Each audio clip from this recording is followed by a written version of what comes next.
Hello दोस्तों, मैं Aamir sir with PDA classes के साथ। जैसे कि आप जानते हैं, हम लोग कंटिन्यू आपके साथ यहाँ पे जो डिस्कशन कर रहे हैं वो मध्य प्रदेश मतलब एमपीपीएससी की प्री टेस्ट सीरीज़ को लेकर के कर रहे हैं। इससे पहले हमने 2 लेक्चर देख लिए, मतलब कि 65 क्वेश्चन देख लिए थे यूनिट 3 के एमपी ज्योग्राफी के। उसी टेस्ट सीरीज़ को हम आगे बढ़ाते हुए आज हम कंप्लीट करेंगे पूरे 100 क्वेश्चन। तो हम लोग उसी को आगे बढ़ाते हुए डिस्कस करते हैं। पहला क्वेश्चन देखिए आप, रिच फैरो पद्धति किससे संबंधित है? मैं बता दूं, रिच फैरो होती क्या है? जिन क्षेत्रों में वर्षा कम प्राप्त होती है, वर्षा कम होती है या अति वर्षा मतलब ज़्यादा वर्षा हो जाए या कम वर्षा हो जाए, तो उसको बचाने के लिए, मतलब उस फसल को बचाने के लिए इसका यूज किया जाता है, इस पद्धति का उपयोग किया जाता है, तो इसको बोलते हैं। और एक किया गया है आपका सोयाबीन के लिए। तो रिच फैरो पद्धति का प्रयोग किससे संबंधित है? तो सोयाबीन से। अगला है, निम्नलिखित में सोयाबीन की किस प्रजाति की मध्य प्रदेश में नहीं है? मतलब मध्य प्रदेश से संबंध इसका नहीं है, तो इसका नेक्स्ट आंसर हो जाएगा, मैं बता रहा हूँ, ये है आपका नीलम। नीलम जो है वो एक आम की वेराइटी है। ठीक है, अब करते हैं नेक्स्ट क्वेश्चन की बात हम। हबीबगंज रेलवे स्टेशन का पुराना नाम क्या था? हबीबगंज रेलवे स्टेशन का पुराना नाम था शाहपुर। मैं थोड़ा इसके बारे में डिस्कस कर दूं। हबीबगंज स्टेशन का निर्माण 1905 में किया गया था, मैं बता दूं। उस समय इससे पुराना नाम को इससे शाहपुर के नाम से जानते थे। फिर 1979 में इसका नाम हबीबगंज कर दिया गया, क्योंकि मैं बता दूँ जो नवाब हबीबुल्ला थे, उनने इसको शाहपुर रेलवे स्टेशन के लिए ज़मीन को दान में दिया था, और उन्हीं को सम्मान देने के लिए इसका नाम कर दिया। और अभी हाल में क्या हुआ है कि इसका नाम 15 नवंबर 2021 में अब रानी कमलापति रेलवे स्टेशन का नाम हो गया। तो ये भी डेट याद रखना, 15 नवंबर 2021 को। तो इसका रानी कमलापति नाम हुआ है 2021 को। कब हुआ है? नेक्स्ट क्वेश्चन को देखते हैं। 30 सितंबर 2021 को मध्य प्रदेश के ज़िले को चिन्नौर चावल के लिए भौगोलिक संकेत प्राप्त हुए हैं। तो ये आप चिन्नौर चावल जो दिया गया है, ये अभी आपका मध्य प्रदेश के बालाघाट डिस्ट्रिक्ट को, किसको दिया है? मध्य प्रदेश के बालाघाट डिस्ट्रिक्ट को ये मिला है। अगली हम बात कर लें, मध्य प्रदेश की पहली सोलर सिटी प्रस्तावित है, तो ये आपकी है सांची। तो मध्य प्रदेश की पहली सिटी कौन सी? सांची है। इन पे क्या हुआ अभी हाल में, यहाँ पे जो जितने सरकारी दफ्तर होंगे, घर होंगे, सड़क होंगे, सरकारी निजी दफ्तर होंगे, उन सबको किया जाएगा। और इससे पहले बता दूं, उड़ीसा का जो कोणार्क मंदिर था, भारत का पहला सोलर शहर बना था। और अभी भारत का दूसरा जो होगा वो सांची को दूसरा सोलर शहर होगा, क्योंकि 2 शहर, इससे पहले उड़ीसा के कोणार्क को, और बाद में अभी सेकंड नंबर पे आ गया है मध्य प्रदेश का वो। अगला, बांधवगढ़ इनहेरिटेंस पुस्तक का विमोचन भोपाल में किया गया है, और इसके राइटर कौन है? इसके राइटर कौन रहे हैं? तो इसके राइटर हैं बिट्टू सहगल। अगले क्वेश्चन की, नेक्स्ट क्वेश्चन की हम लोग बात करें, यहाँ देखिए, मध्य प्रदेश में SCR स्टेट कैपिटल रीजन का गठन किया जा रहा है, और इनमें से कौन सा शहर अभी शामिल इसमें नहीं है? SCR मतलब नेशनल कैपिटल रीजन की तरफ पर मध्य प्रदेश में SCR का गठन किया गया था, और इसमें बहुत सारे शहरों को शामिल किया गया था, जिसमें भोपाल, सीहोर, मंडीप और अब्दुल्लागंज हैं। इसमें भोपाल, सीहोर, मंदसौर और अब्दुल्लागंज है, और मंडीदीप वगैरह। तो इसलिए इसका राइट आंसर हो जाएगा इसका उपरोक्त डी, मतलब ऑल ऑफ दीज हो जाएगा। मध्य प्रदेश में पशु गणना 2019 के अनुसार बकरियों की संख्या कितनी है? ये डाटा थोड़ा याद रखना है, जानवरों का कितना चल रहा है। तो ये है 11.06 मिलियन। ठीक है, नेक्स्ट, मध्य प्रदेश की अर्थव्यवस्था कैसी है? तो कृषि प्रधान है, क्योंकि ये तो पूरे इंडिया की कृषि प्रधान है, उसी प्रकार है, ये हो जाएगा। अगला नेक्स्ट क्वेश्चन बात कर लें, किस नदी को अवबाध क्षेत्र 56 का मैदान कहलाता है? तो 56 का मैदान है आपकी माही नदी।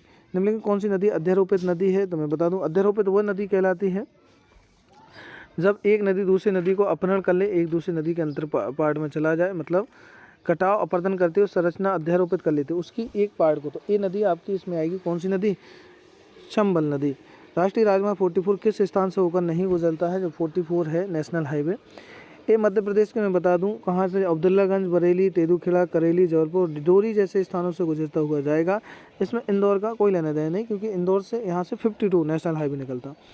लोकपाल सागर तालाब किस जिले में स्थित है? लोकपाल वगैरह ये जितने भी हैं, ये सब पन्ना में है। ठीक है, ये राजा लोकपाल सिंह के द्वारा इसे बनवाया गया था, इसका नाम। लेटेराइट मिट्टी का भूरा रंग किसके कारण होता है? तो लेटेराइट मिट्टी का भूरा रंग होता है कियोलिन के कारण। कृषि जलवायु क्षेत्र को अंतर्गत ग्रेड क्षेत्र कौन सा शामिल है? तो ये है उत्तरी मध्य प्रदेश। मध्य प्रदेश में कितने फसल क्षेत्र हैं? फसल क्षेत्रों की बात किया गया है तो 5 है, और अगर जलवायु क्षेत्र पूछे मध्य प्रदेश के एग्रो क्लाइमेटिक जोन कितने हैं, तो वो 11 है। पिछली बार एमपीपीएससी क्वेश्चन पूछ चुका है 2020 में, और ये वाला फिर से अभी यह है कि फसल क्षेत्र कितने, तो 5 हैं। ठीक है, तो ये हल्का सा आप इसको देख लेना। अगला नेक्स्ट बात करते हैं, मध्य प्रदेश में कुल वन क्षेत्रों कितने % भाग पर सागौना पाए जाते हैं? तो ये है 20% भागफल। ये भी क्वेश्चन MPPSC पूछ चुका है। ये 19.38 करके कुछ पार्ट था। मध्य प्रदेश का कुल खाद्यान्न उत्पादन में स्थान है। MP का अगर मैं बात करूँ खाद्यान्न उत्पादन में इसका MP का स्थान है तो ये पहला है। चूना पत्थर उत्पादन में मध्य प्रदेश का कौन सा स्थान है? अगर मैं बात करूँ जो चूना पत्थर है ये MP में आप ये जानते हो, तो चूना पत्थर में MP का 2nd पोजीशन है। भारत का पहला बायोमास गाँव किस जिले में स्थापित है? पहला बायोमास जिला तो ये कसाई गांव बैतूल में है। कहाँ है? कसाई गांव बैतूल।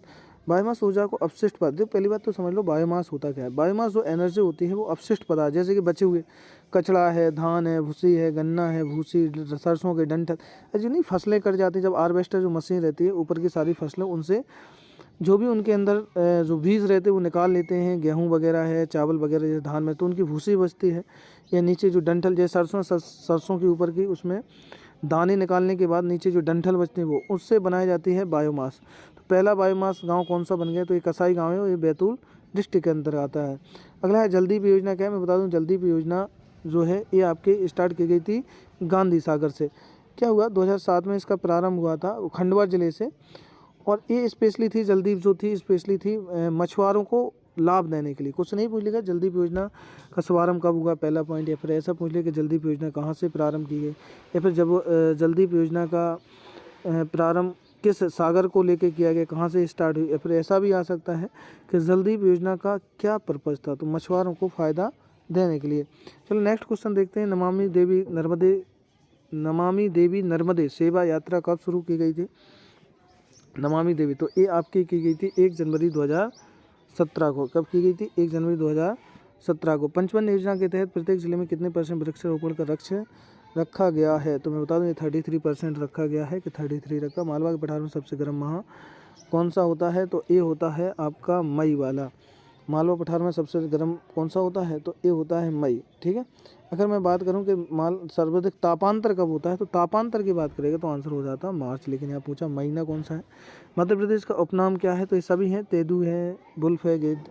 तेदू इसलिए क्योंकि MP में सबसे ज़्यादा अभी तेंदुआ हो चुके हैं। बुल्फ मतलब सबसे ज़्यादा भेड़िए भी हैं, और गिद्ध मतलब यहाँ पे सबसे ज़्यादा MP के गिद्ध भी। अगला है टाइनो टैमेगो आम की प्रजाति किस शहर के समीप प्रारंभ की गई है? तो ये आपके की गई है MP के इंदौर से। कहाँ से की गई है? MP के एक मिनट MP के एक की गई है आपके जबलपुर से। ये आपके मध्य प्रदेश के जबलपुर से की गई है। ठीक है। टाइनो तो जापान आम की प्रजाति है। टाइनो टोमेगो जापान नाम की आम की प्रजाति है, विश्व में सर्वाधिक महंगी बिकने वाली प्रजाति है। हाल में इसका उत्पादन मध्य प्रदेश के जबलपुर में प्रारंभ किया गया है। अगला, पूर्वी देशांतर में सर्वाधिक दूरी पर स्थित शहर कौन सा है? तो सर्वाधिक दूरी पर स्थित तो जबलपुर, इंदौर, पन्ना दूरी। तो इसमें सबसे दूरी पर जो आएगा वो आपका राइट आंसर आएगा इंदौर, क्योंकि इंदौर सबसे दूरी है। मतलब पूर्वी देशांतर मतलब जो ये निकला है लास्ट वाला देशांतर। अब मैं बात करूं इसमें सबसे पास में कौन सा आएगा इस तरफ, तो यहाँ पे हाँ वही दूर देखते चले जाएंगे। तो इसमें सबसे पास आएगा रीवा। तो रीवा मान लो यहाँ पे जैसे स्थित है, इसमें रीवा के बाद फिर स्टार्ट करूँ, फिर इसके बाद और पास में पहुँचेंगे तो यहाँ पे आपका यहाँ पे जैसे पन्ना आ जाएगा, यहाँ पे आपका जबलपुर है, और इंदौर यहाँ पे लास्ट में है। तो कह रहा सबसे, अगर यही क्वेश्चन पूछता कि पास में कौन सा है तो आंसर आपका रीवा हो जाता। ठीक है। चलो देखते हैं नेक्स्ट क्वेश्चन। छोटा उदयपुर मध्य प्रदेश के किस पड़ोसी जिला में आता है? तो छोटा उदयपुर ये आपका आता है, ये आता है आपका कौन सा था क्वेश्चन? एक मिनट छोटा उदयपुर नहीं, पहले इससे पहले एक क्वेश्चन और, सॉरी ये देखिए, कर्क रेखा के निकटतम स्थित मध्य प्रदेश का कौन सा शहर है? तो कर्क रेखा के सबसे निकटतम स्थित शहरों में से कौन सा है? तो ये है आपका सांची, सबसे पास है, और ये आता है 23 डिग्री 48 मिनट सांची है। और वहीं विदिशा फिर है, सांची बाद फिर विदिशा है 23 डिग्री 52 मिनट है। ठीक है। तो ये देख लेना आप। फिर छोटा उदयपुर किसके पास आता है? तो ये आपका आता है गुजरात। छोटा उदयपुर करके एक जगह का नाम है। तो ठीक है। अगला नेक्स्ट क्वेश्चन की बात करते हैं। कुछ ही क्वेश्चन और बचे हैं। उत्तर प्रदेश का कौन सा जिला मध्य प्रदेश की सीमा से स्पर्श नहीं करता है?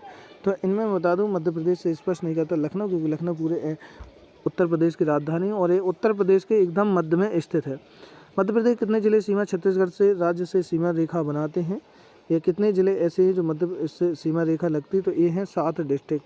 7 डिस्ट्रिक्ट कौन से? सिंगरौली है, सीधी, शहडोल, अनूपपुर, डिंडोरी, मंडला और बालाघाट। मध्य प्रदेश किसे कृषि अर्थव्यवस्था की रीढ़ की हड्डी कहा जाता है? तो इसे किसे रीढ़ की हड्डी बोला जाता है? तो बोला जाता है नर्मदा घाटी को।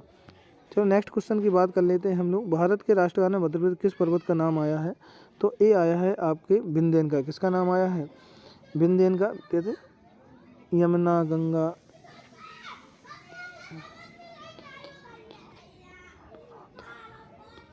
अगला है भोपाल शहर में कौन सा पहाड़ी क्षेत्र शामिल नहीं है? भोपाल शहर में कौन सा पहाड़ी क्षेत्र शामिल नहीं है? मैं बता दूं, भोपाल जो बसा है वो 5 पहाड़ियों पर बसा है, जिसमें श्यामला, न्योरी, अरेरा, कटारा और ईदगाह शामिल हैं। इसमें वर्धा, इसमें कोई संबंध नहीं है। बेतवा का आइलैंड किसे कहते हैं? बेतवा का आइलैंड देवगढ़ को कहते हैं। बता दूं, उत्तर प्रदेश स्थित देवगढ़ किले को देवगढ़ एक किला है और जिसको बेतवा का आइलैंड कहते हैं। ये लीजिए दोस्तों, हमने आपके साथ पूरी MPPSC की यहाँ पे टेस्ट सीरीज डिस्कस कर ली है और ये पूरे आपके साथ 100 क्वेश्चन है हम आपके साथ डिस्कस कर चुके हैं। कैसा लगा ये मुझे ज़रूर कमेंट में बताना और मुझे बताइए जो आपको डाउट हो जिस सब्जेक्ट में। हम लोग यूनिट 9, यूनिट 10, यूनिट 11 मतलब यूनिट 7 और जितने भी यूनिट हैं सबके एक 2 टेस्ट यहाँ डिस्कस कर लेंगे। आप मुझे यहाँ ज़रूर कमेंट में बताएं कैसा लगा। मिलते हैं हम लोग नेक्स्ट पार्ट में, नेक्स्ट वीडियो में, नेक्स्ट टेस्ट सीरीज के साथ। ये था MP ज्योग्राफी को लेकर के। मैं एक और शायद देखता हूँ, एक और MP अगर आपका मुझे रिप्लाई आता है, मतलब आपका मुझे अच्छा लगता है तो आप मुझे ज़रूर बताएं। Okay, thank you.